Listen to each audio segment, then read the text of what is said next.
6 months in zero gravity, bone density drops 20%. Then you land on Mars and the real damage begins. Even with protection, your body starts breaking down the moment you arrive. And after a few years, Earth might reject you completely. And here is a question. If you were the first human to set foot on Mars, what message would you send back to Earth? Let me know in the comments. I will pin the most creative answer. Now let's get started. NASA scientists have measured the radiation dose astronauts would receive on the Artemis missions and extended it to Mars trajectories. The numbers are chilling. For every month you spend in that tin, hurtling through space, your cells accumulate damage, your risk of cancer climbs, your eyes might develop cataracts, the very fabric of your biology begins to unravel. During the Artemis 1 mission in 2022 and 2023, instruments measured radiation levels in space with unprecedented accuracy. They confirmed what researchers feared: the cosmic ray environment between Earth and Mars delivers a radiation dose far exceeding safe limits for long-term exposure. We're talking about radiation levels that could increase your lifetime cancer risk by percentages that make mission planners lose sleep. But here's what makes this even more fascinating and terrifying. Cosmic rays aren't consistent. When the sun is active, it generates its own magnetic field that actually deflects some galactic cosmic rays away from the inner solar system. But when the sun is quiet, during what we call solar minimum, those galactic rays pour in unimpeded. Mission timing becomes a deadly game of roulette with the solar cycle, and then there are solar particle events. Occasionally, the sun erupts with massive explosions called coronal mass ejections. These hurl billions of tons of charged particles into space at millions of miles per hour. If one of these storms catches your spacecraft in transit, the radiation dose could be lethal within hours. There's nowhere to hide, nowhere to run. You're completely at the mercy of our star's temperament. Scientists are working on solutions. They're designing spacecraft with water-filled walls, because water is surprisingly good at absorbing radiation. They're exploring materials that could create artificial magnetic fields. Some proposals even suggest using Martian ice or regolith, that's Martian soil, to build radiation shelters once you arrive. But these are all theoretical. Right now, we don't have a proven way to protect astronauts from the radiation of deep space for the duration of a Mars mission. Let's say you survive the journey. Against all odds, your spacecraft touches down on Martian soil. You take that historic first step, the first human footprint on another planet. The cameras are rolling. People back on Earth are crying with joy.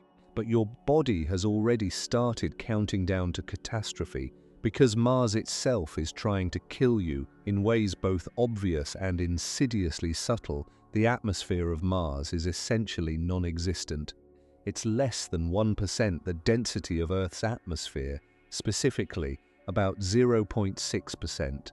Stand on Mars without a pressure suit, and the water in your body would literally boil. Your blood wouldn't boil directly, but the fluids in your tissues would vaporize. Your lungs would rupture as the air inside expanded. This condition is called ebullism, and it's as horrible as it sounds. You'd remain conscious for about 10 to 15 seconds before passing out. Death would follow within 2 minutes, but let's assume you're wearing a state-of-the-art pressure suit. You're breathing recycled air, kept alive by technology. You still face an atmosphere that's 95% carbon dioxide. There's essentially no oxygen. The air pressure is so low that it's comparable to being 100,000 feet above Earth's surface, well into the realm where even pressurized aircraft can't function. The temperature averages around -60 degrees Celsius. That's -76 Fahrenheit. At the equator, on a nice summer day, it might reach a balmy 20 degrees Celsius, 68 Fahrenheit. But at night it plunges to -73 Celsius or -99 Fahrenheit. These aren't temperatures that freeze you slowly. These are temperatures that can kill exposed skin in minutes. Mars has dust storms that can envelope the entire planet. In 2018, a global dust storm shut down the Opportunity rover after 15 years of operation.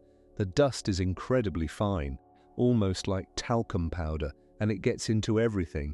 It's also electrostatically charged and chemically reactive, containing compounds called perchlorates that are toxic to humans. Mars has dust storms that can envelope the entire planet.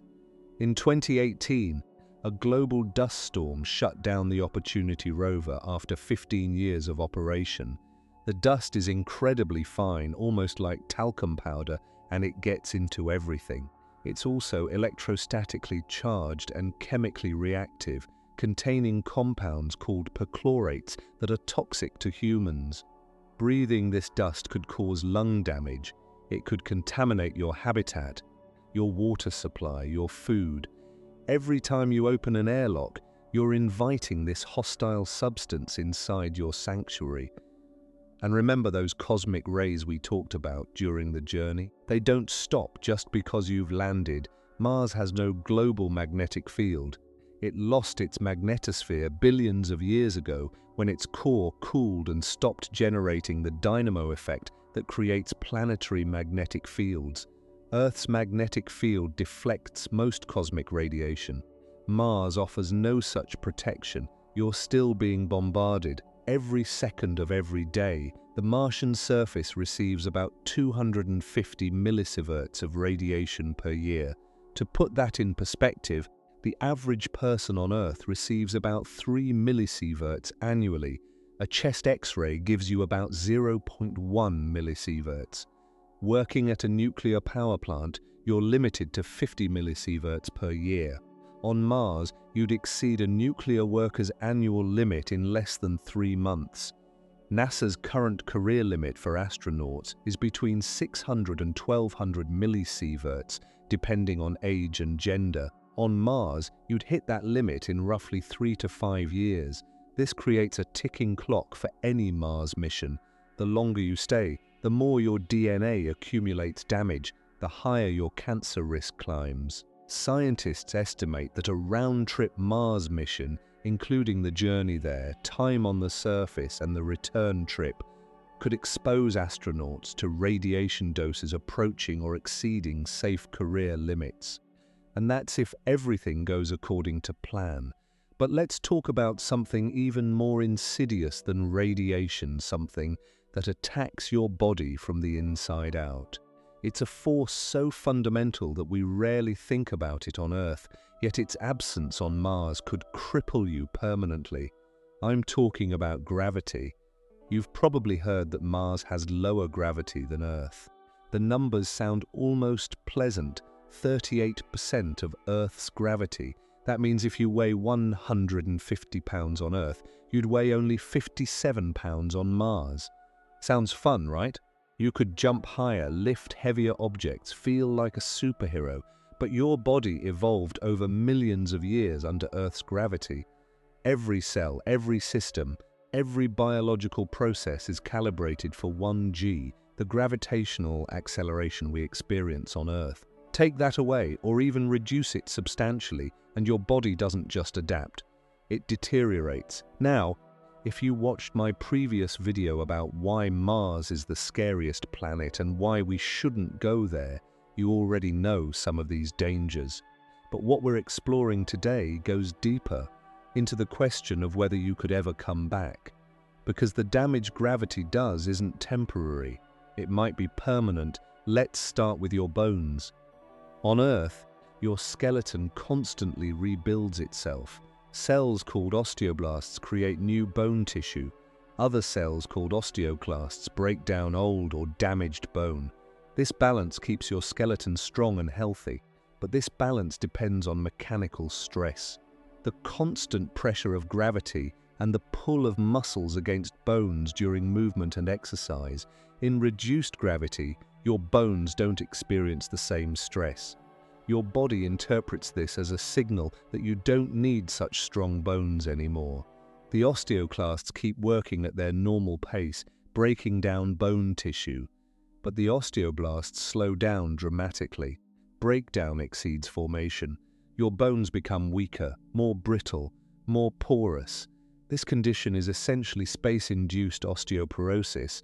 On the International Space Station, where astronauts experience microgravity, bone density decreases at about 1 to 1.5% per month in weight-bearing bones like the hips, spine, and legs. That's 10 times the rate of bone loss in postmenopausal women on Earth, who are already at high risk for osteoporosis.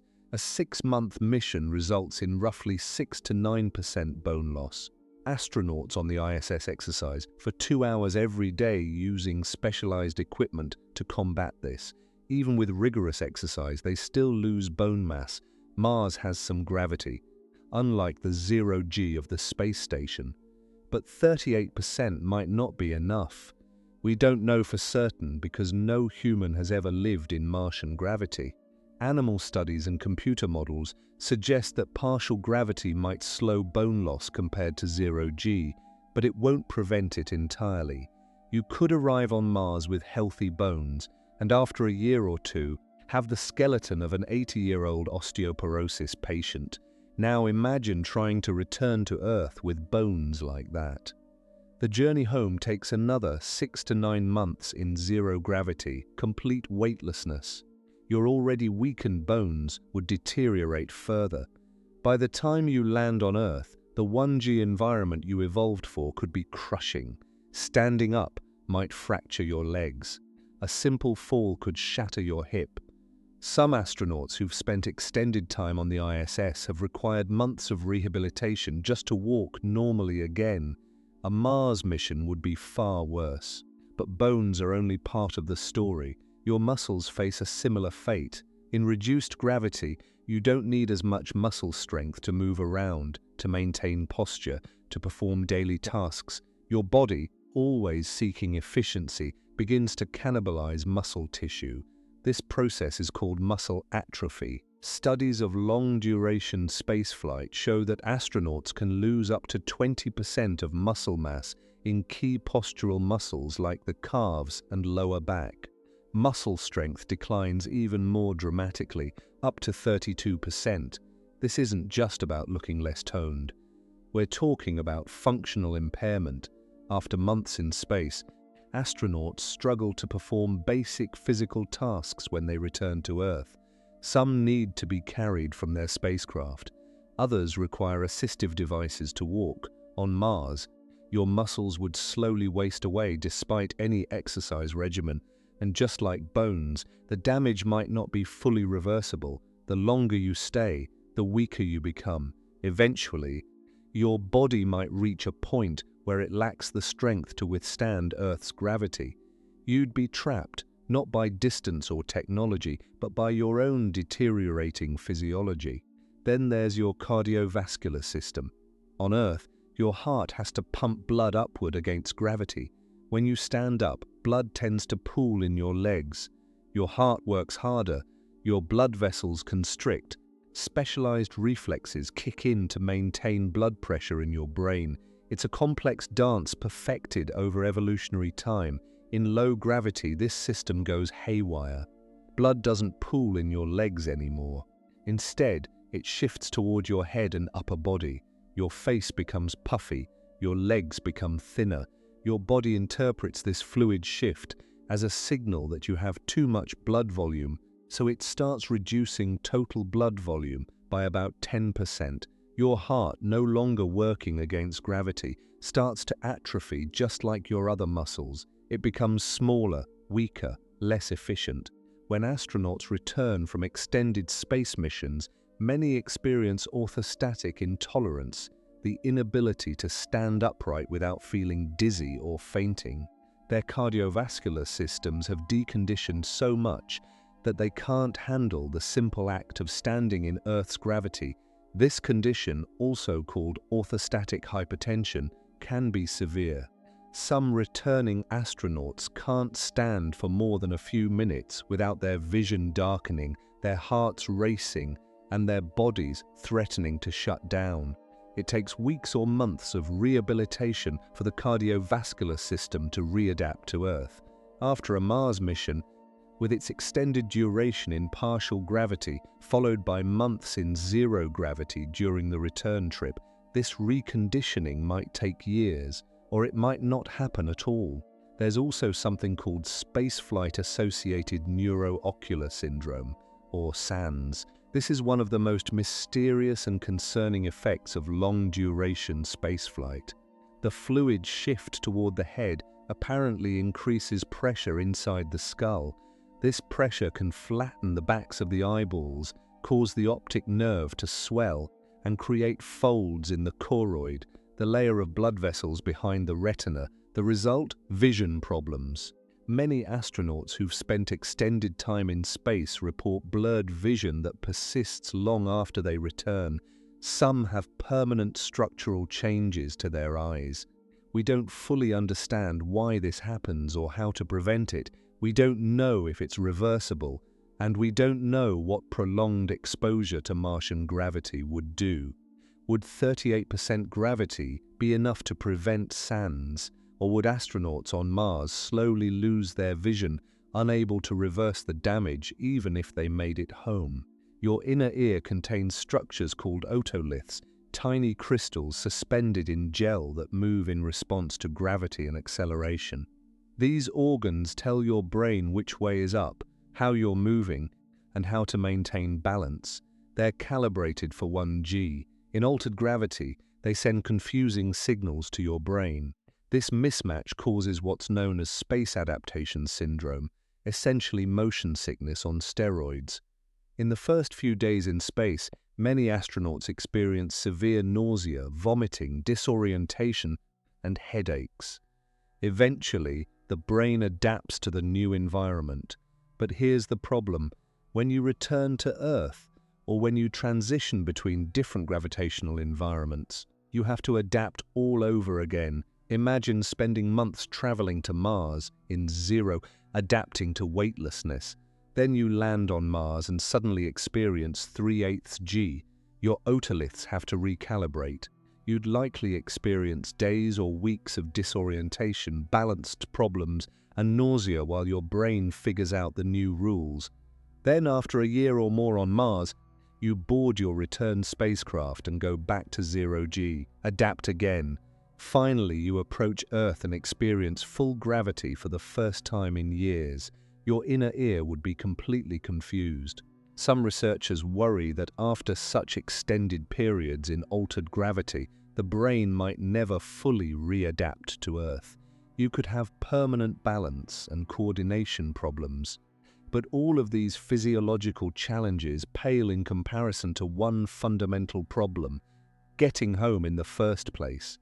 Because the physics of space travel don't care about human ambition or determination. They're governed by orbital mechanics, energy requirements, and the tyranny of the rocket equation. And those equations might just seal your fate on Mars. Here's the thing about traveling between planets. You can't just point your spacecraft at your destination and fire your engines. Planets are moving targets, orbiting the Sun at different speeds and distances. Earth and Mars follow elliptical paths, and they align favorably for missions only once every 26 months. This period is called a launch window or transfer window. When Earth and Mars are positioned correctly, you can launch a spacecraft along an efficient trajectory called a Hohmann transfer orbit. This is the most fuel-efficient path between the two planets. It takes advantage of orbital mechanics to minimize the energy and therefore the fuel required for the journey. Miss this window and the next opportunity doesn't come for more than 2 years. Now, here's where it gets complicated. The same principle applies to the return journey. Once you're on Mars, you can't just leave whenever you want. You have to wait for Earth and Mars to align again. Depending on your mission architecture, this could mean staying on Mars for 30 days, 500 days, or even longer. The most commonly proposed mission architecture involves what's called a conjunction class mission. You launch from Earth during one transfer window, travel for 6 to 9 months, arrive at Mars, stay on the surface for about 500 days, That's roughly 18 months, and then launch back to Earth during the next favorable window, traveling another 6 to 9 months home. Total mission duration, about 2.5 to 3 years. But to launch from Mars, you need fuel, a lot of it. The spacecraft that carries you home, let's call it the Mars Ascent Vehicle, requires enough propellant to lift off from Mars, escape its gravitational pull, and begin the journey back to Earth. Then you need another spacecraft or stage for the interplanetary cruise, and finally, a heat shield and capsule to survive re-entry into Earth's atmosphere. The fuel requirements are staggering. Liquid methane and liquid oxygen are the most commonly proposed propellants for Mars missions because they can theoretically be manufactured on Mars using local resources. But we're talking about dozens or hundreds of tons of propellant. You can't carry that much from Earth. The rocket required would be impossibly large. This is where in situ resource utilization, or ISRU, comes in. The idea is to manufacture propellant on Mars using Martian resources.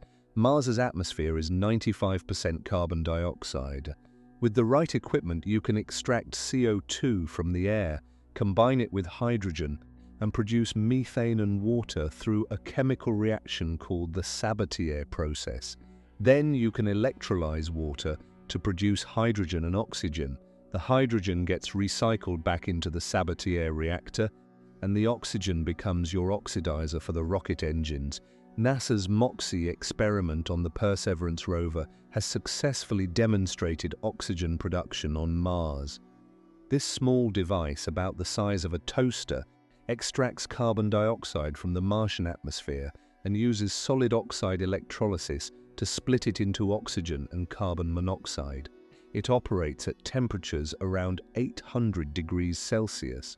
That's 1,470 degrees Fahrenheit. Since February 2021, MOXIE has produced oxygen multiple times, proving the concept works. But scaling from a toaster-sized demonstrator to an industrial facility capable of producing tons of propellant is an enormous leap. You'd need to send heavy mining equipment to extract water from Martian ice. You'd need large-scale chemical processing plants. You'd need massive amounts of power, likely from nuclear reactors, since solar panels alone wouldn't suffice, especially during dust storms that can block sunlight for weeks. All of this equipment has to be sent to Mars ahead of time. It has to work flawlessly, autonomously, or with minimal human oversight for months or years. And it has to produce enough propellant to fully fuel your return vehicle before the crew even launches from Earth. If any component fails, if the production rate falls short, if contamination ruins a batch of propellant, the astronauts on Mars would be stranded. Think about that for a moment. You're sitting in your habitat on Mars, watching through a dusty window as the ISRU plant chugs away outside. Every day it's supposed to produce a certain amount of methane and oxygen. You're checking gauges, monitoring progress, doing the math. The next Earth return window is approaching. You need a specific amount of propellant by a specific date, or you miss your chance to go home.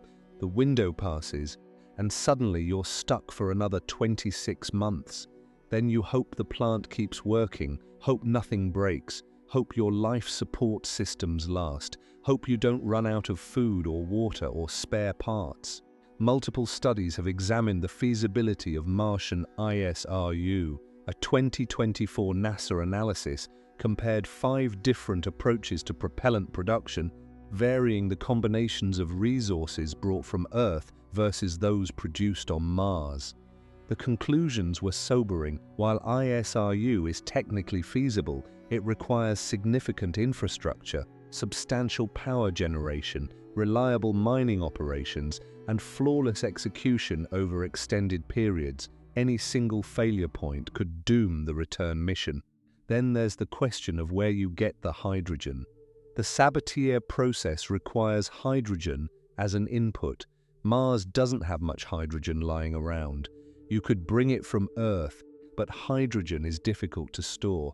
It's the lightest element and tends to leak through containers, or you could extract water from Martian ice and electrolyze it to get hydrogen. But that requires finding accessible ice deposits, mining them, purifying the water, and running energy-intensive electrolysis equipment.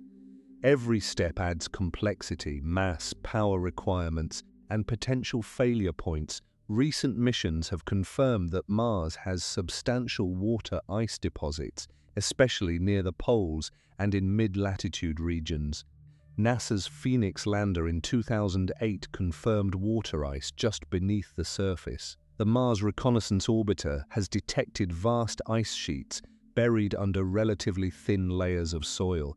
In 2018, researchers announced the discovery of a massive underground ice deposit in the Utopia Planitia region, containing as much water as Lake Superior, but accessible is a relative term on Mars. The ice is often mixed with soil, requiring excavation, heating, and purification. The energy cost of melting and processing this ice is substantial, and depending on where your base is located, you might be hundreds or thousands of kilometers from the nearest large ice deposit. Transporting mining equipment across Mars's rugged terrain adds another layer of logistical nightmare. Let's imagine the worst-case scenario. Your ISRU plant fails, maybe a pump breaks and you don't have a replacement. Maybe a dust storm damages the solar panels and you can't generate enough power to run the chemical reactors. Maybe the mining equipment gets stuck in a crater. Whatever the reason, you can't produce enough propellant to fuel your return vehicle. Mission Control back on Earth would scramble to find solutions. But here's the cruel reality. Earth is between 5 and 20 light minutes away, depending on where the planets are in their orbits. Every message you send takes that long to reach Earth. Every response takes that long to come back. At best, you're looking at a 10-minute round-trip communication delay. At worst, it's 40 minutes. You can't have a real-time conversation. You can't troubleshoot problems interactively. You send a message describing the problem, then wait and wait and wait. There's no quick rescue mission. It takes 6 to 9 months to reach Mars during a favorable launch window. If you miss your return window and send a distress call, the earliest a rescue mission could leave, Earth might be many months away. It would take another 6 to 9 months to arrive. You could be looking at 2 years or more before help arrives. If a rescue mission is even feasible, the resources required to launch an emergency Mars mission are staggering. The political will might not exist. The technology might not be ready. You might simply be too far away to save. In 2015, the movie The Martian popularized the idea of surviving alone on Mars while waiting for rescue. It's a compelling story, but the film glossed over many brutal realities. Growing food in Martian soil would require not just fertilizer, but also dealing with toxic perchlorates in the regolith. Life support systems would need perfect reliability for years beyond their designed lifespan. Psychological isolation would be crushing. And most critically, the film assumed rescue was possible, that NASA could quickly design, build, and launch a supply mission or retrieve the stranded astronaut. In reality, the timelines and resources involved might make rescue impossible. This brings us to one of the most haunting aspects of Mars colonization, the very real possibility of a one-way mission. Some mission architects have proposed exactly that. Send people to Mars with no plan for return. They would establish a permanent settlement, living out their lives on the red planet. Supplies and new colonists would arrive every 26 months during launch windows, gradually building a self-sustaining civilization. It's a bold vision. It eliminates the need for return propellant, reducing the mission's mass and complexity. It reframes Mars not as a destination to visit, but as a new home. Some people find this idea inspiring, becoming the first permanent Martians, the founders of a new branch of human civilization. But let's be honest about what that means. You would never again feel Earth's gravity. Never breathe unfiltered air. Never stand in the rain. Never swim in an ocean. Every moment of every day would be spent inside habitats or pressure suits, depending on technology to keep you alive. A single catastrophic failure, a habitat breach, a life support malfunction, a contaminated water supply could mean death for everyone. There's no evacuation plan. There's no going home. And then there's the question of whether you could even have children on Mars. We have no idea if human reproduction works in partial gravity. Would a fetus develop normally in 3/8 G? Would pregnancy complications increase? Could a child born on Mars ever survive in Earth's gravity? Or would their bones and muscles develop in a way that forever trapped them on their birth planet? These aren't academic questions. They're fundamental to the concept of a permanent Mars colony. And we don't have answers. Let's shift our attention to something equally critical: the psychological toll. Humans evolved in wide-open spaces with changing seasons, diverse landscapes, and rich social interactions. Mars offers none of that. You'd be confined to a small habitat with the same few people for years. The landscape outside is monotonous, rust-colored rocks and dust as far as the eye can see. No plants, no animals, no weather except dust storms and temperature swings, no blue sky. No sound except what's inside your helmet or habitat. Studies of isolated environments on Earth, Antarctic research stations, submarines, simulation habitats show that prolonged isolation causes serious psychological strain. People experience depression, anxiety, irritability, and cognitive decline. Conflicts arise between crew members. Motivation decreases. Performance suffers. And these Earth-based studies involve people who know rescue is possible, who can communicate with loved ones in real time, who can see Earth's sun and sky. On Mars, you'd experience all that isolation amplified by the knowledge that you're tens of millions of kilometers from home, that help can't reach you quickly, that the entire planet is hostile to your existence. The psychological term for this is the third quarter phenomenon, a well-documented effect where morale and performance drop dramatically during the latter half of long-duration missions. Around the midpoint, the excitement of the beginning has faded, the end still seems impossibly far away, and the reality of isolation sets in. For a 2 to 3 year Mars mission, this could be catastrophic. There's also the issue of circadian rhythm disruption. A Martian day called a sol is 24 hours and 39 minutes long. It sounds close to Earth's 24-hour day, but that 39-minute difference adds up.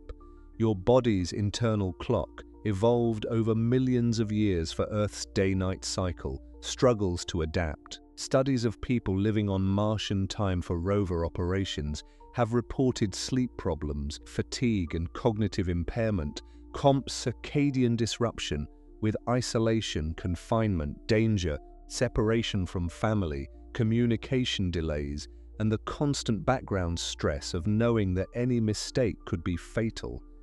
You're creating a perfect storm for psychological breakdown. Mission planners are acutely aware of this. They're developing psychological screening protocols, planning communication strategies, considering psychiatric medications, designing habitats with more space and better lighting. But these are band-aids on a fundamental problem. Humans didn't evolve for this environment. Now, let's talk about something that might seem minor but could have enormous implications: the dust. Martian dust is incredibly fine, with particles averaging about 3 micrometers in diameter. That's about 1/50th the width of a human hair. It's so fine that it behaves almost like a fluid, and it's everywhere. Mars is essentially a planet-sized desert. This dust is electrostatically charged due to wind friction and solar radiation. It clings to everything: spacesuits, equipment, solar panels, visors. The Apollo astronauts dealt with lunar dust, which was also problematic, but Martian dust is worse. It's chemically reactive, containing iron oxides that give Mars its red color, and more troublingly, perchlorates, chlorine compounds that are toxic to humans and corrosive to equipment. Perchlorates have been detected across Mars's surface by multiple missions, including the Phoenix lander and the Curiosity rover. Concentrations vary but can reach up to 1% of the soil by weight. Perchlorates interfere with thyroid function in humans. They can damage the liver and kidneys. They're considered hazardous even in small doses, and they're mixed into the dust that would inevitably be tracked into habitats despite all precautions. Every time you enter an airlock after an EVA, an extravehicular activity or spacewalk, you bring some of that dust inside. You'd need elaborate decontamination procedures, but no system is perfect. Over time, perchlorates could accumulate in your habitat, your water recycling systems, your food production areas. Chronic low-level exposure could lead to serious health problems over the months and years of a Mars mission. And unlike radiation, which you can shield against to some degree, dust is nearly impossible to completely avoid. It's part of the Martian environment, and you'll be constantly fighting against it. The dust also has mechanical implications. It's abrasive, wearing down seals, scratching visors, clogging mechanisms, and degrading moving parts. During the 2018 global dust storm, the Opportunity rover lost contact with Earth when its solar panels became covered in dust, blocking sunlight. The rover never recovered. Imagine your life support systems relying on solar power and watching a dust storm roll in, knowing it could last for weeks or months, knowing your power reserves are finite. This brings us to power generation, one of the most critical challenges for any Mars mission. You have three realistic options: solar, nuclear, or chemical. Each has significant drawbacks on Mars. Solar power seems attractive. Mars receives about 43% as much sunlight as Earth does, which sounds workable. But Mars has frequent dust storms that can reduce sunlight by 90% or more.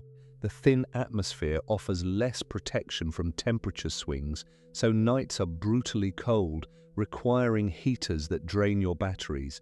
And as we just discussed, dust accumulates on solar panels, reducing their efficiency over time unless you have a way to clean them. Nuclear power is more reliable. A radioisotope thermoelectric generator, an RTG, produces electricity from the heat of radioactive decay. NASA has used RTGs on missions like Curiosity and Perseverance, but the plutonium fuel is expensive and scarce. The United States hasn't produced significant quantities since the 1980s. While production has restarted at Oak Ridge National Laboratory, output remains limited. A human mission would require far more power than a rover, meaning you'd need either multiple large RTGs or a proper fission reactor. Fission reactors for space use are being developed by NASA under the Kilopower project and similar initiatives. A small reactor could provide tens of kilowatts continuously, regardless of dust storms or time of day. But you'd need to transport it to Mars, deploy it safely away from your habitat, shield it properly, maintain it for years, and manage its radioactive fuel and waste. Any malfunction could be catastrophic. You can't call a technician to fix a nuclear reactor on Mars. Chemical power, fuel cells or generators, requires fuel that you either bring from Earth or produce on Mars. Either option is resource-intensive. Bringing fuel means more launch mass. Producing it locally means building chemical plants, which requires power, creating a chicken and egg problem. Power isn't just about keeping the lights on, it's about survival. Your life support systems, oxygen generation, CO2 scrubbing, water recycling, temperature control, humidity regulation, all require constant power. Your communication systems need power. Your food production needs power. Your medical equipment needs power. If your power systems fail, you die. It's that simple. And on Mars, redundancy means added mass, complexity, and potential failure points. We are talking about what it takes to reach Mars, but what about seeing it from right here on Earth? I've created an ebook called Mars in 15 Minutes. the No Telescope Observation Guide that shows you exactly when and where to look, how to spot the red planet with just your naked eyes, and the best viewing times throughout the year. No expensive equipment needed. The link is in the description. Let's consider the life support systems themselves. On Earth, we take breathable air for granted. On Mars, every breath requires technology. Your habitat needs to maintain the right atmospheric pressure, probably around 70 to 80 kilopascals, roughly 3/4 of sea level pressure on Earth. This pressure must remain stable despite temperature changes, equipment operations, and people moving between airlocks. The composition matters too. You need about 20 to 21% oxygen, low enough to avoid fire hazards but high enough for humans to function normally. The rest is typically nitrogen. Too much oxygen and everything becomes dangerously flammable. Too little and you suffocate. The balance must be precise. Humans produce carbon dioxide with every breath, about 1 kilogram per person per day. In a sealed habitat, CO2 concentrations rise quickly. Above 1%, you experience headaches and drowsiness. Above 5%, your breathing becomes labored. Above 10%, you lose consciousness. Above 15%, you die within minutes. So you need scrubbers to remove CO2 continuously. The International Space Station uses two systems, one that chemically absorbs CO2 using lithium hydroxide or similar compounds, and another that reacts CO2 with hydrogen to produce water and methane. Both systems require maintenance, consumables, and power. You also need to produce oxygen. The ISS uses electrolysis to split water molecules into hydrogen and oxygen. The oxygen goes into the cabin air. The hydrogen is either vented overboard or reacted with CO2 to recover water. This closes the loop, but it's not perfectly efficient. You lose some water over time and need to replenish it. On Mars, you can't just vent hydrogen overboard as easily as you can from a space station, because you might want to use it for propellant production or other chemical processes. So you need storage systems, adding more complexity. And if your electrolysis unit fails, you need backups. Every system needs redundancy, and every backup adds mass, volume, power requirements, and maintenance burden. Water is critical for drinking, of course, but also for hygiene, food production, oxygen generation, radiation shielding, and potentially propellant production. An average person needs about 2 to 3 liters per day for drinking and food preparation. Add in hygiene, and you're looking at perhaps 20 to 30 liters per person per day if you're not recycling. For a crew of 4 on an 18-month surface stay, that's over 40,000 liters without recycling. The mass alone makes it impossible to bring from Earth. So you must recycle water with near-perfect efficiency. The ISS recovers about 93% of water from urine, sweat, and humidity. That remaining 7% loss adds up. On a long Mars mission, you'd need to supplement recycled water with locally sourced water, extracted from Martian ice, as we discussed earlier. But what happens if your water recycling system fails? What if the extracted Martian ice contains contaminants that poison the recycling system? What if your storage tanks develop leaks? Water is life, and any disruption in your water supply is an immediate emergency. Then there's food.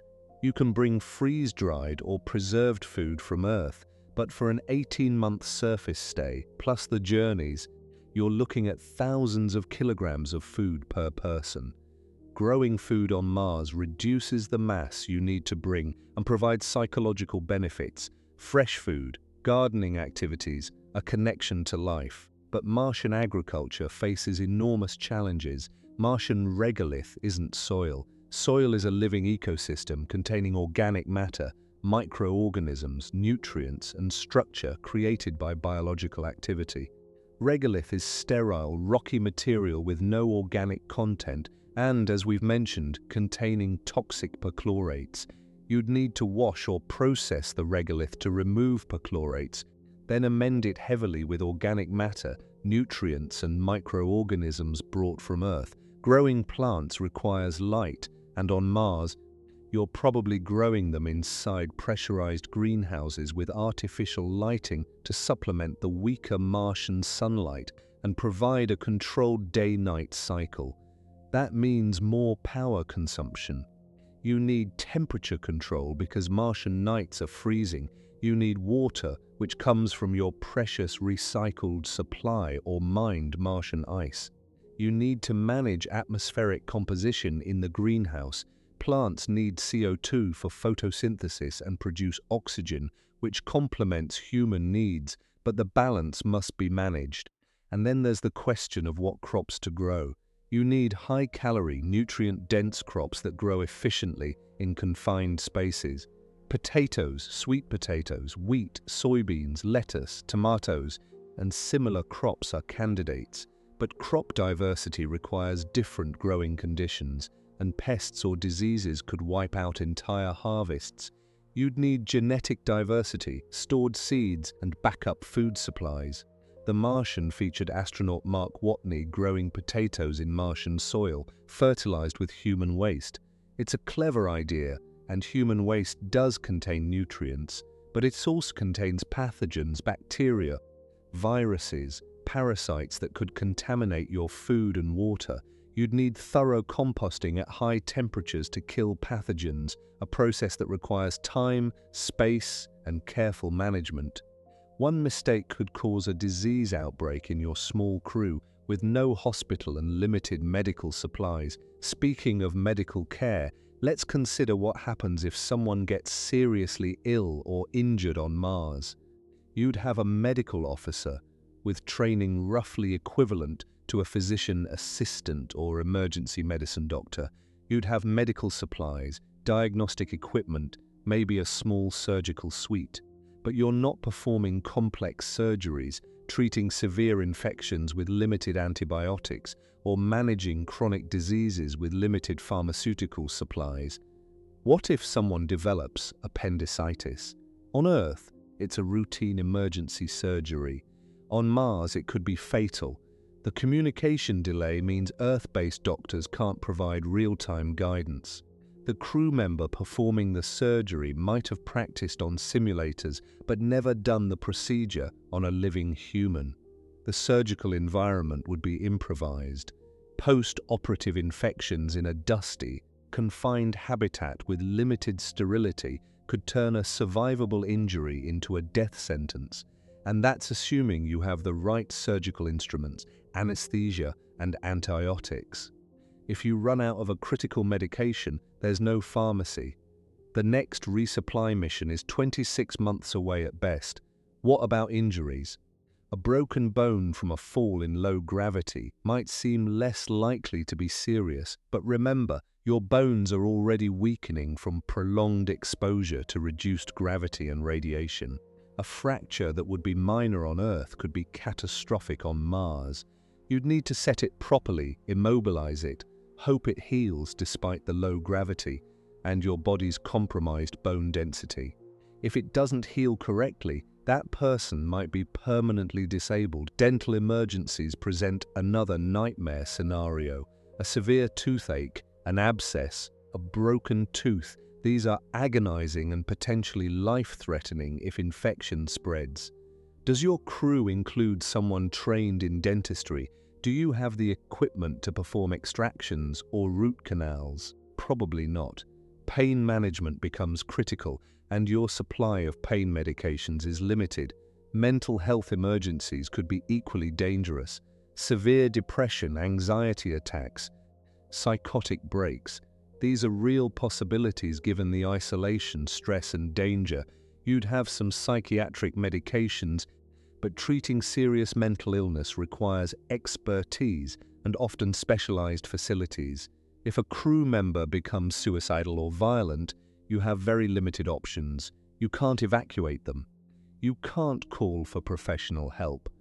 The rest of the crew would have to manage the situation with whatever training and resources they have, all while maintaining the habitat and their own psychological well-being.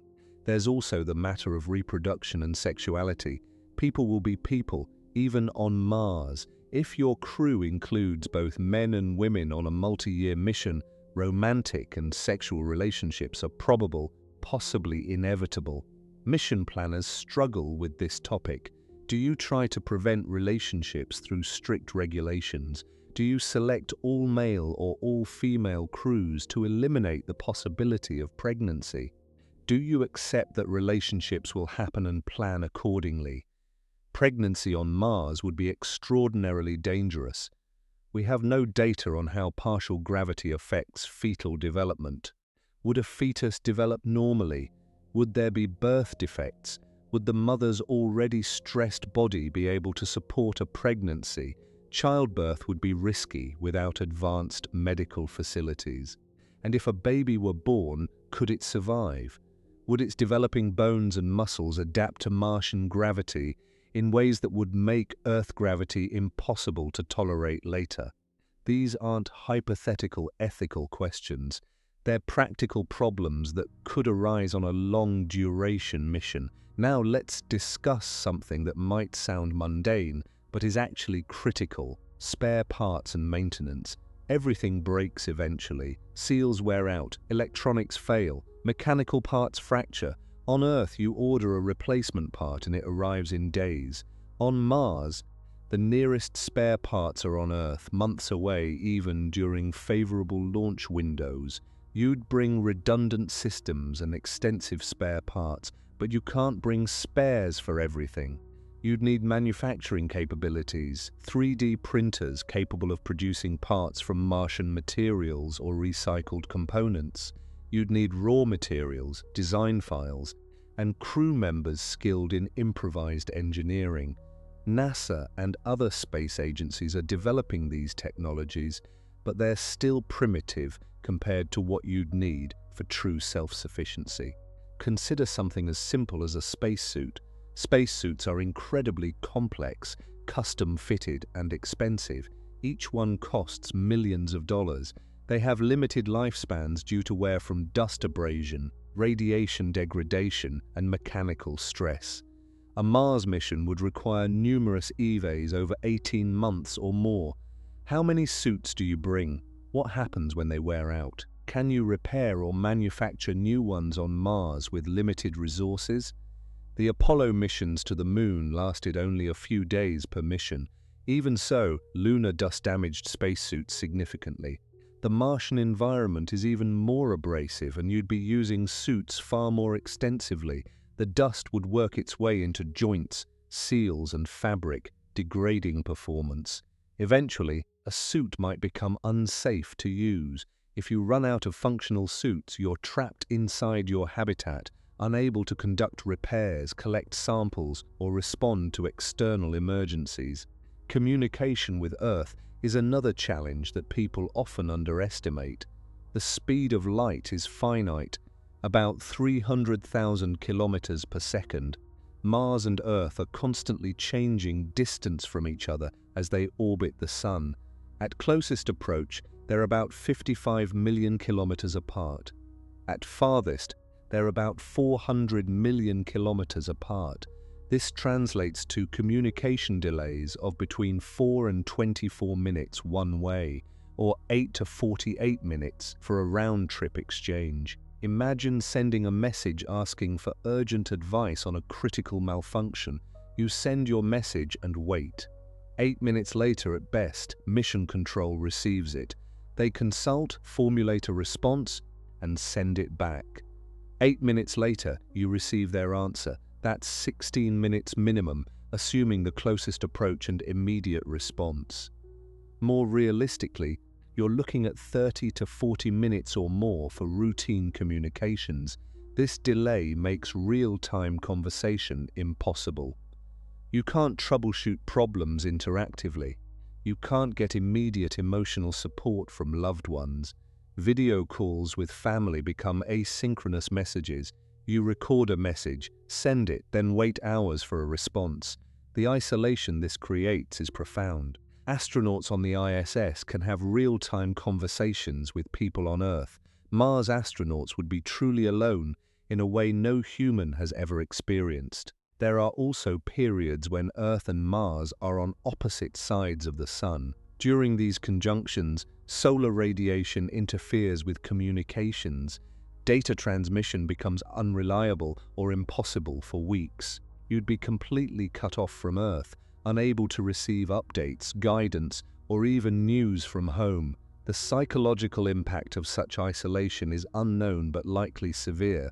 The data bandwidth is limited too. Mars missions use radio communications relayed through satellites orbiting Mars and deep space networks on Earth. The bandwidth isn't enough for constant high-definition video or massive data transfers. You'd need to prioritize what you transmit: critical engineering data, health telemetry, scientific results. Personal communications might be limited to text messages or low-quality compressed video. The emotional connection to home would be strained by these technical limitations. Let's return to the central question: can you actually return to Earth? We've talked about the challenges of producing propellant, the physiological damage from prolonged low gravity and radiation, and the psychological toll. But even assuming you overcome all that, even assuming your ISRU plant successfully produces enough methane and oxygen, even assuming your body is still functional enough to withstand the journey, you still face the monumental challenge of the return flight itself. The return trajectory works similarly to the outbound journey.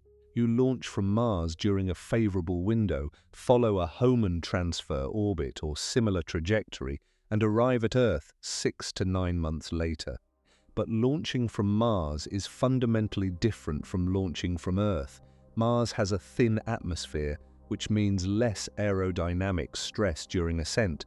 That's good, but it also means you can't use the atmosphere effectively for cooling during ascent. That's bad.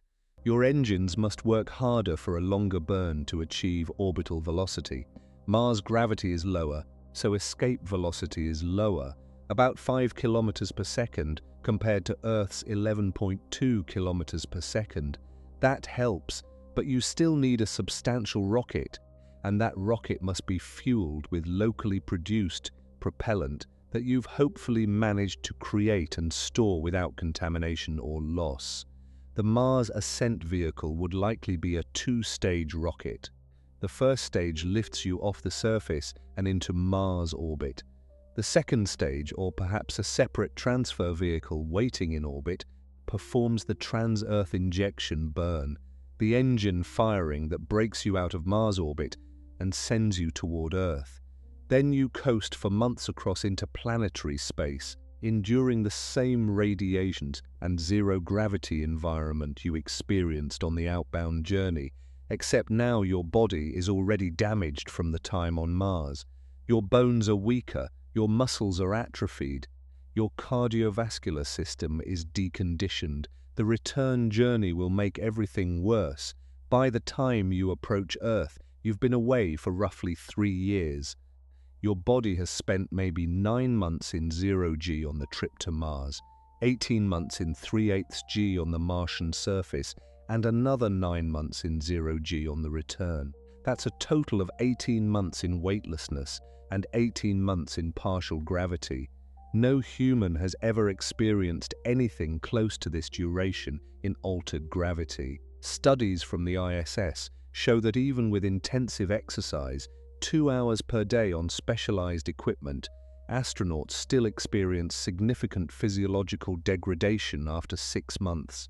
A Mars mission would be at least 5 times longer, even with perfect adherence to exercise protocols, which is difficult to maintain over such extended periods. The cumulative damage would be severe. Some researchers estimate that returning Mars astronauts might have bone density reduced by 25 to 30% or more in weight-bearing bones. Their muscle mass could be down by similar percentages. Their cardiovascular systems would be severely deconditioned. They might have permanent vision changes from SANS. Their immune systems would be weakened from stress and radiation exposure. They'd be at elevated risk for cancer for the rest of their lives due to radiation damage to their DNA. Now consider what happens when you reach Earth. You don't gently land like an airplane.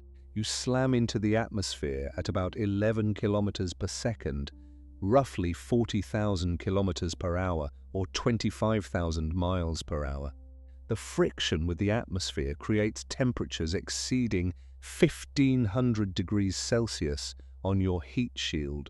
You experience deceleration forces of 4 to 8 Gs, 4 to 8 times Earth's gravity for several minutes. Remember, you've spent 3 years with significantly reduced gravitational loading. Your heart has weakened. Your blood pressure regulation is impaired. Your muscles can barely hold you upright. Now you're experiencing forces multiple times what your body evolved for, what it's designed to handle. The G-forces during re-entry could cause you to black out. Blood could pool in your lower body, depriving your brain of oxygen. Your weakened heart might not be able to pump effectively against the acceleration forces. Astronauts returning from 6-month ISS missions are carefully supported during and after landing. They're carried from the spacecraft because many can't walk. They're monitored closely for signs of cardiovascular problems. They undergo months of rehabilitation to regain bone density, muscle strength, and cardiovascular function. And they were only in space for 6 months. Mars returnees would be in far worse condition. They might not survive the re-entry forces at all. If they do survive, they'd likely need to be hospitalized immediately. They might not be able to stand or walk for months. Fractures from the landing or even from normal handling could occur due to their weakened bones. Some effects might be permanent. They might never fully recover their bone density, muscle strength, or cardiovascular function. There's also the question of immune system function. Studies show that spaceflight weakens the immune system through multiple mechanisms: stress hormones, radiation damage, circadian disruption, and changes in how immune cells function in microgravity. Viruses that normally remain dormant in your body, like herpes viruses, can reactivate during spaceflight. Your ability to fight new infections decreases. Returning to Earth means returning to a planet full of bacteria, viruses, fungi, and other pathogens. After 3 years in the sterile, controlled environment of spacecraft and Martian habitats, after 3 years of immune system degradation, your body might not be able to handle normal Earth microbes. What if you catch a common cold and your weakened immune system can't fight it off? What if hospital bacteria resistant to antibiotics infect you while you're being treated for your other conditions? The immunological challenges of returning to Earth's rich microbial environment after prolonged isolation in space are poorly understood but potentially serious. Then there's redaptation to Earth's gravity itself. Your otolith organs have spent 3 years in altered gravity. Your brain has rewired itself extensively. Your proprioception, your sense of where your body parts are in space, has adapted to low gravity. Your motor control, your balance, your spatial orientation, all of these have been recalibrated. When you return to Earth, everything feels wrong. Objects feel impossibly heavy. Your limbs feel like they're made of lead. When you try to walk, your brain sends signals calibrated for low gravity, and you stumble or fall. Your inner ear sends confusing signals. Many returning astronauts experience severe dizziness, nausea, and disorientation that can last for weeks. After a Mars mission, this readaptation period could last for months or years. Some researchers worry it might never be complete. You might have permanent balance and coordination problems. There's a concept in space medicine called the point of no return, a duration in space beyond which the human body becomes so adapted to low gravity that returning to Earth becomes impossible or fatal. We don't know exactly where this point is because no human has approached it yet. The longest single spaceflight is 437 days by Russian cosmonaut Valery Polyakov aboard the Mir space station in the mid-1990s. He returned to Earth successfully, though his recovery was lengthy and difficult. But Polyakov was in microgravity, not partial gravity. He didn't experience the radiation levels of interplanetary space.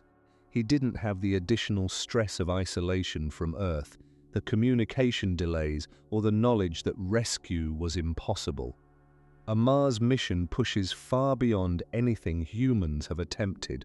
We simply don't know if people can survive it and return to normal life on Earth. Some scientists have proposed that the point of no return might be somewhere between 2 and 5 years in space, depending on individual physiology, exercise regimens, and other factors.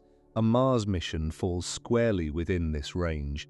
It's entirely possible that the first humans to reach Mars will be physically unable to return to Earth, not because of technical failures, but because their bodies can no longer tolerate Earth's gravity. If that's the case, Mars wouldn't be a destination you visit, it would be a permanent exile. You might make it back to Earth physically, your spacecraft might land successfully, but you'd spend the rest of your life as an invalid, unable to walk, suffering from multiple organ systems, struggling to function in one, possibly even dying prematurely from the strain. This raises profound ethical questions. Should we send people on missions that might permanently disable them?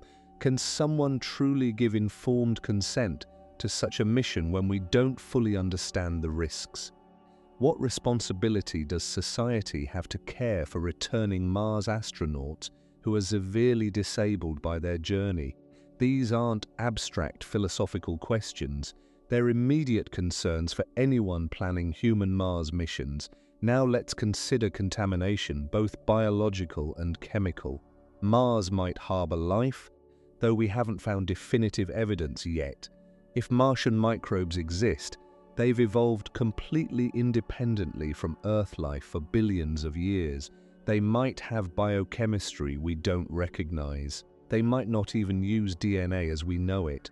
If you bring Martian samples back to Earth, or if you yourself become contaminated with Martian microbes, you could be introducing completely alien biology to Earth's biosphere. The consequences could range from nothing to catastrophic. Maybe Martian microbes can't survive in Earth's environment and die immediately. Maybe they're harmless even if they do survive. Or maybe they trigger an unprecedented biological disaster because Earth's organisms have no evolutionary defenses against them. This scenario, while it sounds like science fiction, is taken seriously enough that international planetary protection protocols exist to prevent contamination. Any mission returning from Mars would need to implement strict quarantine procedures. The spacecraft, the crew, and any samples would need to be isolated and studied before being released into Earth's environment. This means the returning astronauts wouldn't immediately reunite with their families. They'd spend weeks or months in isolation while scientists ensured they weren't carrying Martian contamination. After 3 years away, after all the suffering and hardship, they'd have to endure additional separation from their loved ones. Chemical contamination is also a concern. We've discussed perchlorates in Martian dust, but there could be other toxic compounds we haven't fully characterized. If these substances accumulate in your body during your time on Mars, they might cause health problems that manifest after you return. You could develop organ damage, neurological problems, or chronic illnesses that reduce your quality of life or lifespan. Let's talk about the spacecraft itself, the vehicle that would bring you home. It's been sitting on Mars for 18 months or more, exposed to temperature extremes ranging from daytime highs of perhaps 20 degrees Celsius down to nighttime lows of -73 or colder. That's a swing of nearly 100 degrees Celsius every day for more than 500 days. Materials expand and contract with these temperature cycles. Seals become brittle. Electronics can fail. Lubricants freeze and thaw repeatedly, losing their effectiveness. Metal components experience thermal fatigue. Even the best engineering can't completely prevent degradation under such conditions. Your spacecraft's systems have been dormant for over a year, consuming minimal power to keep critical components from freezing. When you activate them for launch, will they work? Have micrometeorites punctured fuel tanks? Has radiation degraded computer chips? Have dust storms deposited abrasive particles in sensitive mechanisms? You won't know until you try, and by then you're committed to the launch sequence. There's no opportunity for extensive testing, no chance to swap out questionable components. You either trust that your spacecraft survived its long Martian hibernation, or you stay on Mars forever. The launch itself is fraught with danger. Unlike launches from Earth, where you have extensive ground support, tracking networks, and potential abort scenarios, launching from Mars is essentially a do-or-die event. If something goes wrong during ascent, an engine fails, a guidance system malfunctions, a structural component breaks, you might not have abort options. You could crash back onto Mars, destroying your only means of escape. Or you could achieve an unstable orbit that decays before you can correct it. Or you could be stranded in Mars orbit with no way to complete the trans-Earth injection burn. In Mars orbit, you'd have a little time to troubleshoot, but your resources would be limited. You'd be in zero-G again after 18 months in partial gravity, which would be physiologically disorienting. Your consumables, food, water, oxygen, would be finite. Your ability to perform repairs in orbit in a spacesuit with limited tools would be restricted. Mission control on Earth would be trying to help, but with communication delays of tens of minutes, their assistance would be slow and difficult. If you can't fix the problem, if you can't complete the burn to send you toward Earth, you have limited options. You could try to return to the Martian surface, but your landing vehicle has already been used. You launched in the Mars Ascent Vehicle, which probably isn't designed for re-entry and landing. You might not have a way back down. You'd be stuck in orbit until your life support runs out. Days, maybe weeks if you're lucky. Then you die, orbiting Mars forever. A monument to human ambition and the universe's indifference. Let's assume everything works. You successfully launch from Mars, rendezvous with your Earth return vehicle if it's a separate spacecraft, and complete the trans-Earth injection burn. You're on your way home, but you're facing another 6 to 9 months in zero gravity, and this time you can't just turn around if something goes wrong. You're committed to a ballistic trajectory. You'll reach Earth whether your spacecraft is fully functional or not. During this cruise phase, you're vulnerable to all the same hazards as the outbound journey: solar particle events, galactic cosmic radiation, equipment failures, medical emergencies, psychological stress. But now you're even more vulnerable because your body is already compromised. Your radiation exposure has accumulated. Your bone density is lower. Your immune system is weaker. You have less reserve capacity to handle problems. What if a solar storm erupts? The sun doesn't care about your mission timeline. A massive coronal mass ejection could deliver a lethal radiation dose in hours. You'd need a radiation shelter, a small area with extra shielding where the crew can wait out the storm, but that shelter adds mass, takes up space, and provides only limited protection. A truly massive solar event could overwhelm even your best shielding. What if someone becomes seriously ill? You have minimal medical capabilities on a small return spacecraft. If someone develops a severe infection, has a stroke, or experiences a cardiac event, your options are extremely limited. You can't turn around, you can't speed up. You can only watch and hope they survive until you reach Earth. And if they don't, you're dealing with a body aboard your spacecraft for months. The psychological impact on the remaining crew would be devastating. What if your water recycling system fails? You're months from Earth with a finite water supply.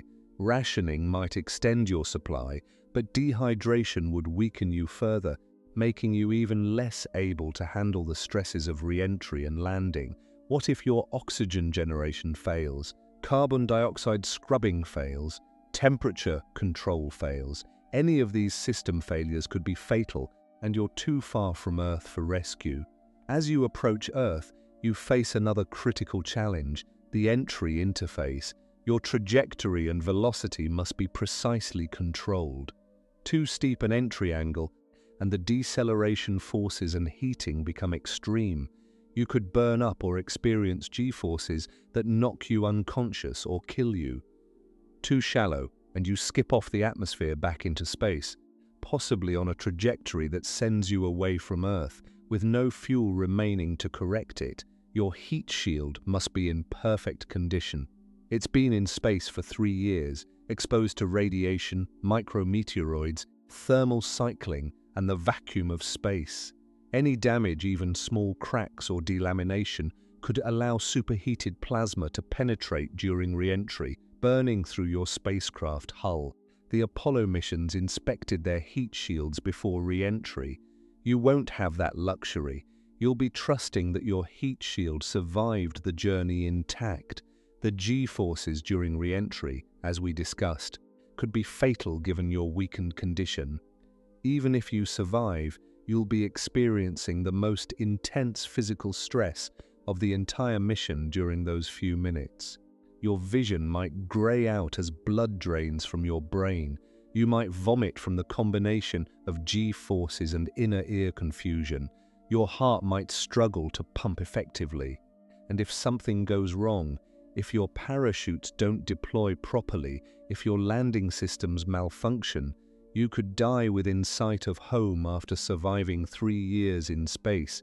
Let's imagine you make it. Against all odds, you survive re-entry. Your spacecraft lands, perhaps splashing down in the ocean like Apollo capsules, or landing on solid ground like Soyuz spacecraft. Recovery teams rush to your location. They open the hatch, and for the first time in 3 years you breathe Earth's air.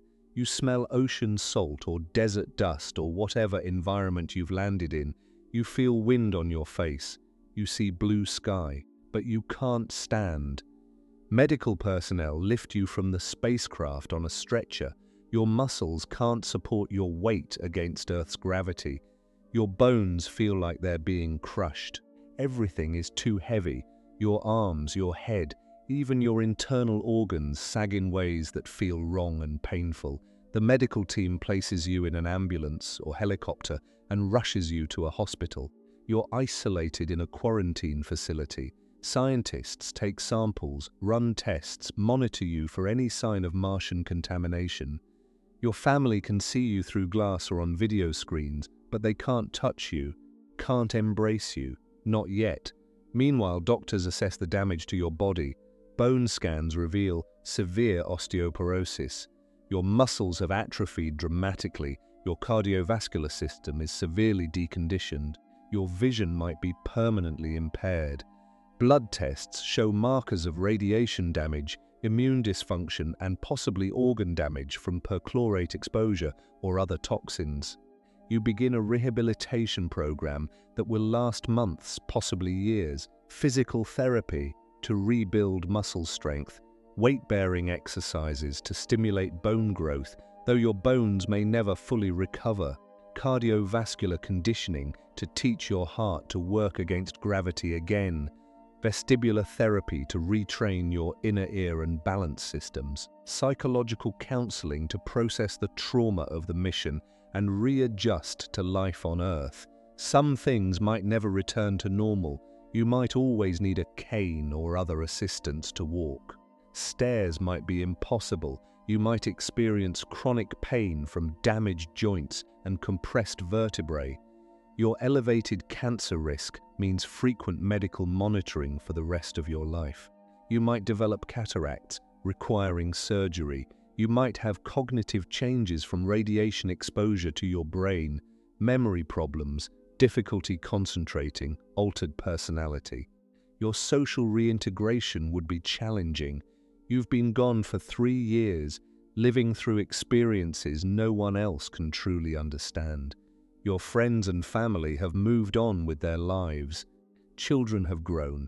Relationships have changed. The world has continued without you. You're famous, the Mars explorer, but also isolated by your unique experience. Other astronauts might understand to some degree, but even they haven't done what you did. You might struggle with what psychologists call reverse culture shock. Earth feels crowded, noisy, chaotic after the silence and isolation of Mars. The abundance of everything, food, water, oxygen, space, people, is overwhelming. Weather, rain, wind, humidity, feels strange and intrusive. You might find yourself uncomfortable in open spaces or, conversely, feeling claustrophobic indoors despite having lived in a small habitat for 18 months. Your sense of purpose might be lost. You accomplished the greatest achievement of your life, and everything afterward feels anticlimactic. Depression is common among returning astronauts, even from short missions. After a Mars mission, it could be severe and persistent. There's also the possibility that you'd be studied extensively as a scientific subject. Researchers would want to understand exactly what happened to your body during the mission, how you recovered, what long-term effects persist. You might spend years participating in studies, giving samples, undergoing scans and tests. Your privacy would be compromised. Your body would become data. While this research would be valuable for future missions, it also means you never truly escape the mission. It defines you for the rest of your life. Now let's consider an even darker scenario. What if the return mission fails? What if your spacecraft experiences a catastrophic failure during the return journey? What if you die in space, weeks or months from Earth, with no possibility of rescue? Your body would continue toward Earth on the same trajectory, frozen in the vacuum of space. Eventually, your spacecraft might enter Earth's atmosphere and burn up, cremating you in a fireball visible from the ground. Or it might miss Earth entirely, your corpse continuing into solar orbit, drifting through the solar system indefinitely. You'd become a permanent monument to exploration, a body in space, traveling between worlds for thousands or millions of years until gravitational perturbations eventually send you into the sun or out into interstellar space. If you die on Mars itself, the options are equally grim. Your crewmates can't bury you in Martian soil. The permafrost makes digging nearly impossible, and you wouldn't decompose anyway in the sterile, frozen environment. They might place your body outside in a marked location, preserved forever by the cold and dry atmosphere. Or they might keep you in a storage area within the habitat until a return mission can potentially bring your remains home. Either way, you wouldn't receive a traditional funeral, and your family wouldn't have closure for years. The psychological impact on surviving crew members would be devastating. They'd continue living and working in the habitat, possibly for months more, with the knowledge that their colleague died and there was nothing they could do. The guilt, grief, and fear would be overwhelming. Mission performance would suffer. The risk of additional psychological breakdowns would increase dramatically. The mission might have to be aborted. But as we've discussed, aborting means waiting for a launch window that might be months away. Let's return to the engineering challenges of return and consider propellant storage. You've spent 18 months producing methane and oxygen and storing them in tanks.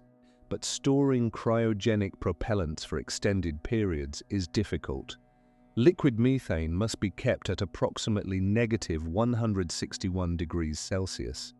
Liquid oxygen must be kept at -183 degrees Celsius. Even with insulation, heat leaks into the tanks from the environment, causing the propellants to slowly boil off. Active cooling systems can minimize boil-off, but they require power. Over 18 months, you could lose a significant percentage of your propellant to evaporation. If you lose too much, You won't have enough to complete the ascent and trans-Earth injection burns. You'd be stranded. Some mission architectures propose producing extra propellant to account for boil-off, but that requires even more resources, time and energy. There's also contamination risk. Martian dust is pervasive. If it gets into your propellant production or storage systems, it could cause clogging, corrosion, or chemical reactions that degrade your propellant quality. Perchlorates in the dust could contaminate your fuel or oxidizer. Water extracted from Martian ice might contain dissolved minerals or salts that poison your production processes. Quality control becomes critical, but your ability to test and purify products on Mars is limited. The rocket engines themselves must function perfectly after sitting idle for 18 months in harsh Martian conditions. Turbopumps must spin at tens of thousands of revolutions per minute. Combustion chambers must withstand extreme temperatures and pressures. Valves must open and close precisely. Any malfunction could cause engine failure, loss of thrust, explosion, or incomplete burns that leave you in the wrong trajectory. Unlike Earth launches, where you can test engines on the ground before flight, you probably won't be able to conduct full-scale static fire tests on Mars. The infrastructure doesn't exist. You'd be fueling your rocket for the first time and firing its engines for the first time simultaneously during the actual launch that determines whether you live or die.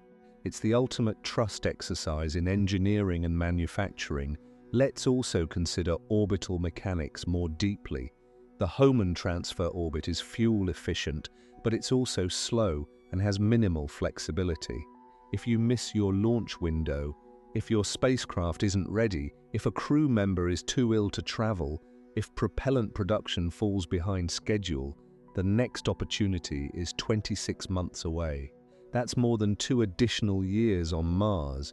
Your consumables might not last, your equipment might fail, your psychological health might deteriorate beyond recovery. Some mission architectures propose faster trajectories using more energetic burns. These could reduce transit time to perhaps 3 or 4 months instead of 6 to 9. But they require significantly more propellant, perhaps double or more. This might exceed what your ISRU system can produce. And the faster you travel, the more energy you have when you reach Earth, meaning a more violent and dangerous re-entry. There are also exotic propulsion concepts, nuclear thermal rockets, solar electric propulsion, even theoretical technologies like fusion drives. These could reduce transit times and radiation exposure, but they also add complexity, cost, and technical risk. Nuclear thermal propulsion has been studied since the 1960s, but has never flown in space.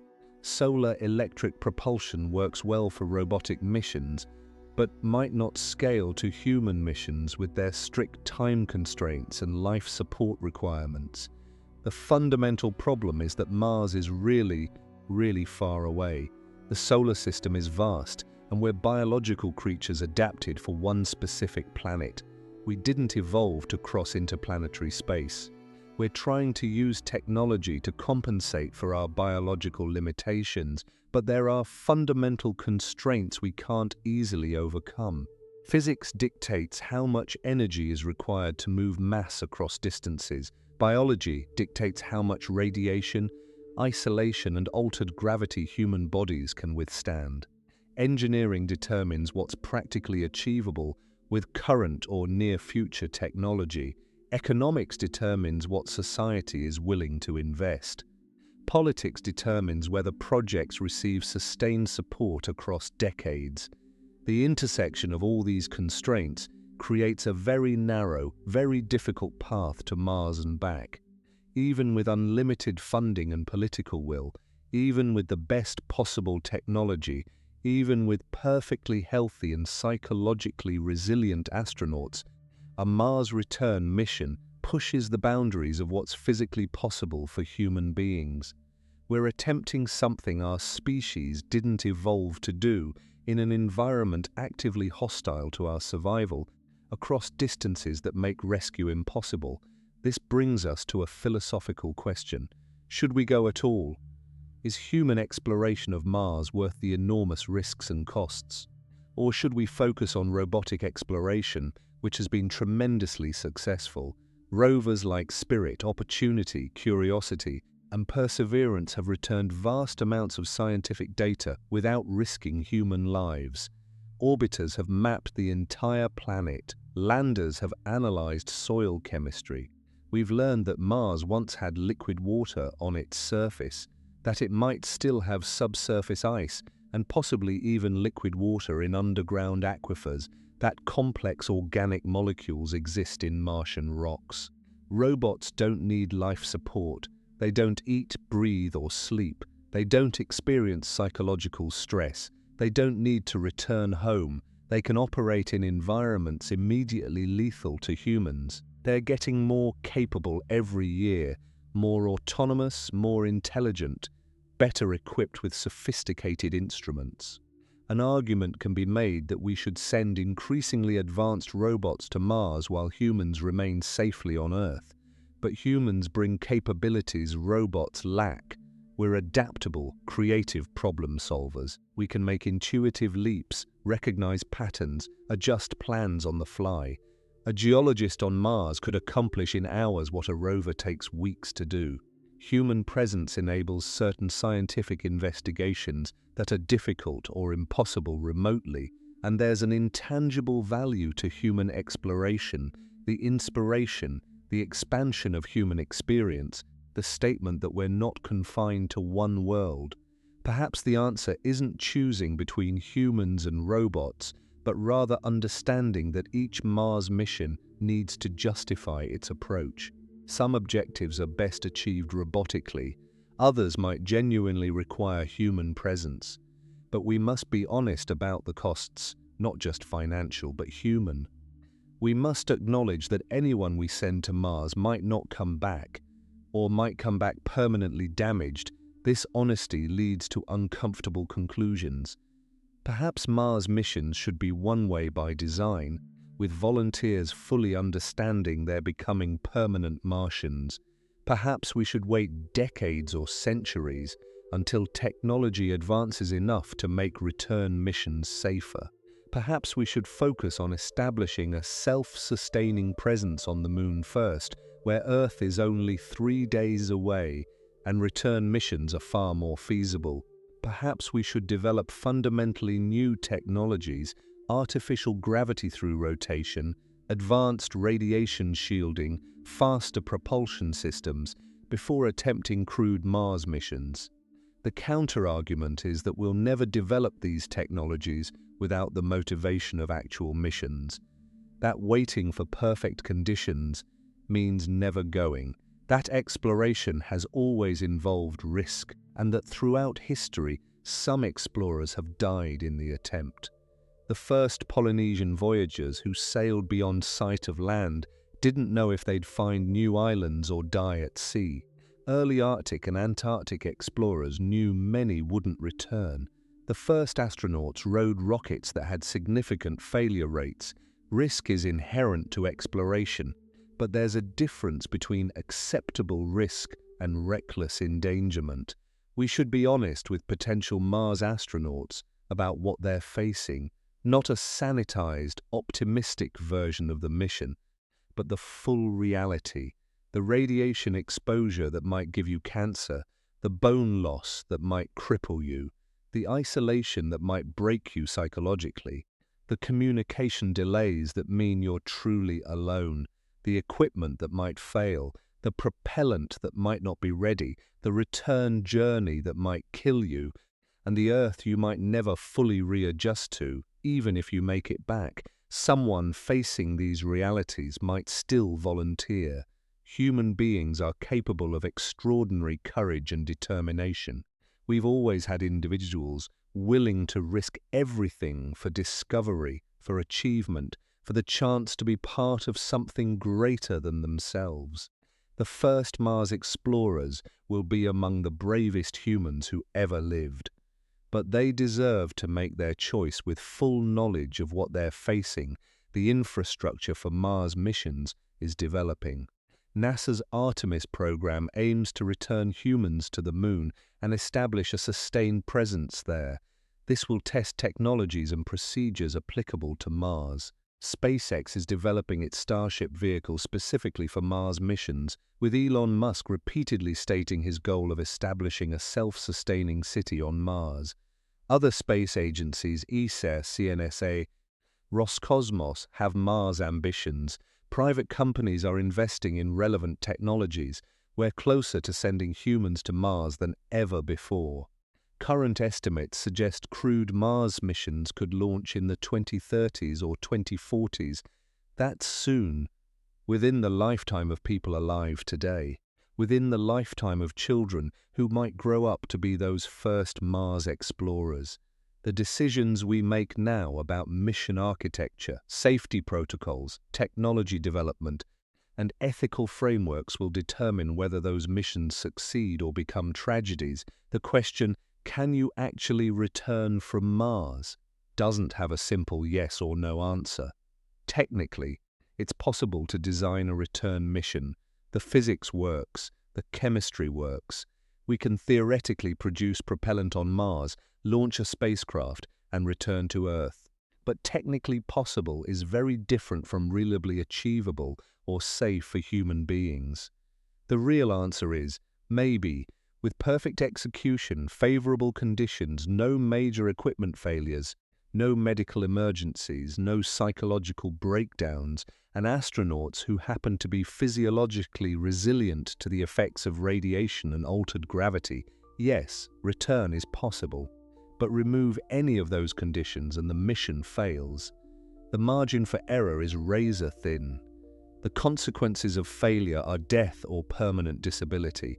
Compare this to other human exploration achievements. Antarctic expeditions were dangerous, but rescue was theoretically possible within months, and the environment, while harsh, allowed humans to survive with appropriate equipment. Mountain climbing is dangerous, but rescue is possible within hours or days, and you're never far from medical care. Even the Apollo moon landings, while incredibly risky, involved journeys of only 3 days each way, allowing for rapid abort scenarios and quick returns in emergencies.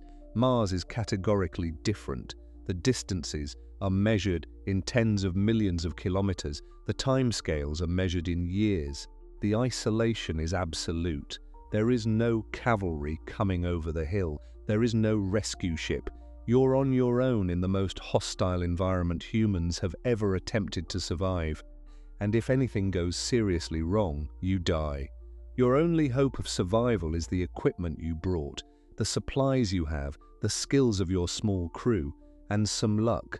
This doesn't mean we shouldn't attempt Mars exploration, but it means we should proceed with appropriate caution, extensive testing, robust redundancy, and above all, honesty about the risks. The first humans to Mars will be pioneers in the truest sense, venturing into unknown territory with uncertain prospects of return, pushing the boundaries of human capability, expanding our presence beyond Earth. They'll also be guinea pigs, test subjects for whether humans can survive beyond Earth's protective embrace. The data they provide, from their own bodies, from their psychological responses, from the equipment they use, will determine whether future Mars missions are feasible. They're not just explorers, they're part of a vast experiment in human survival. If they succeed, if they return to Earth alive and relatively healthy, they'll have proven that humans can voyage to another planet and back. They'll have opened the door to eventual Mars settlements, to mining asteroids, to exploring the outer solar system, perhaps eventually to voyaging to other stars. They'll have demonstrated that Earth is not a permanent prison, that humanity's future might include multiple worlds. If they fail, if they die on Mars or during the return journey or from injuries sustained in the attempt, they'll have identified the limits of human endurance. They'll have shown what doesn't work, what needs to be improved, what barriers must be overcome before Mars becomes accessible. Their sacrifice, though tragic, would still advance human knowledge and capabilities. Either way, the first humans to attempt the journey to Mars and back will be remembered for as long as human civilization exists. They'll join the pantheon of great explorers, Magellan, Amundsen, Armstrong, and others who ventured into the unknown.